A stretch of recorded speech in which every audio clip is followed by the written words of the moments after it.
whole day's worth of footage gone to waste.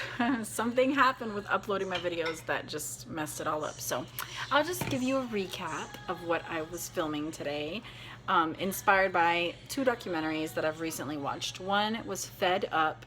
The other one I watched last night is called Sugar Coated. They're both on Netflix. They're both awesome. And they're both mainly about sugar.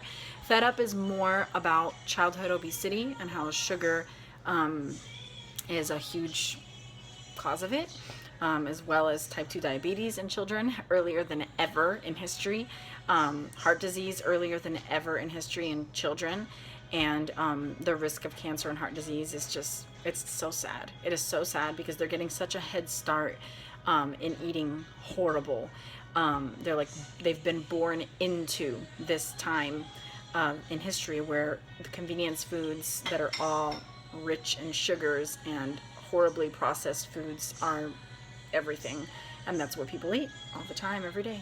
Their parents might be type 2 diabetic and obese with heart disease and cancer, but they didn't start to really experience those things till later in life. These kids are experiencing it now before they're 10. Fatty liver, it's terrible.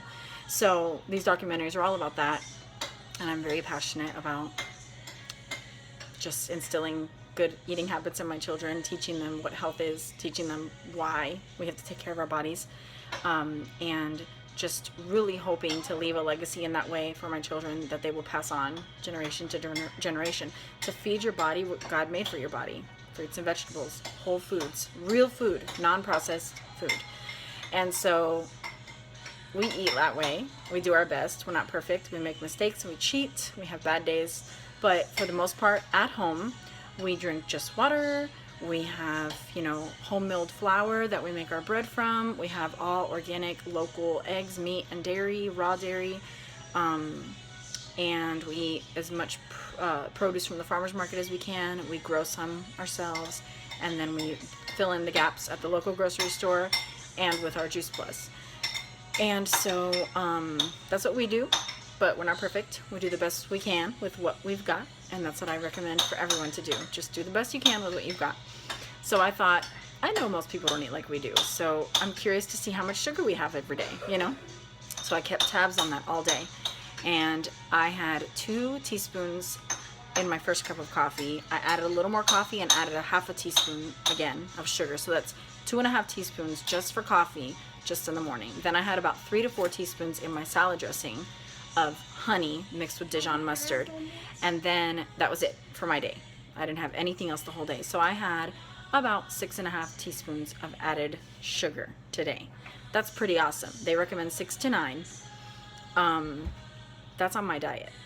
Most people don't eat the way I do, so I don't even know I can't even imagine what an average American would have eaten in one day. They say 17 to 19 teaspoons is what the average American is eating right now, and between 30 and 40 or something like that, the average teenager is eating right now per day. That is, I can't even think about that. It makes me crazy. It's so sad. My oldest son only had 1 teaspoon of added sugar today, and I didn't even try to do anything different. We just ate the way we eat because I wanted to see how much sugar do we eat on a regular day, And it was a very regular day. We didn't have pancakes or oatmeal this morning. We had our typical toast, butter, and eggs with some veggies. We had our typical lunch. We had our typical snacks. The only thing I did different was I didn't give Joel as many chocolate chips as I usually give him with his peanuts. He had 5 teaspoons today. So he had 1 teaspoon in his Juice Plus gummies, 2 teaspoons in organic jelly that he mixed with his yogurt, and 1.5 teaspoons of chocolate chips in his trail mix.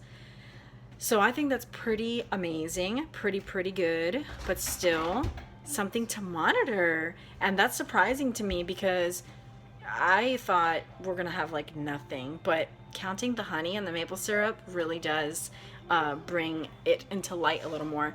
Jelly is not something I typically have in my house, but on occasion I have it, and I just so happen to get it this week. And when I do, he's the one that eats it, young boy here. I'm thinking it's not going to be something we have in the house very often, because in just 1 tablespoon of that organic jelly, there was 2 teaspoons of added sugar. So probably not going to be something we have in the house on a regular basis. We'll stick with our butter or coconut oil and honey on our toast. But yeah, I wanted to encourage you guys to do the same. See how much sugar you have every day. It might be terrible, and then you can say, wow, I need to work on these things, and I guarantee you'll feel better. You might not for the first few days, because you'll be having withdrawals, because it is addictive, you know. So leave comments, questions, your experience if you take this challenge, and yeah, let me know what you think.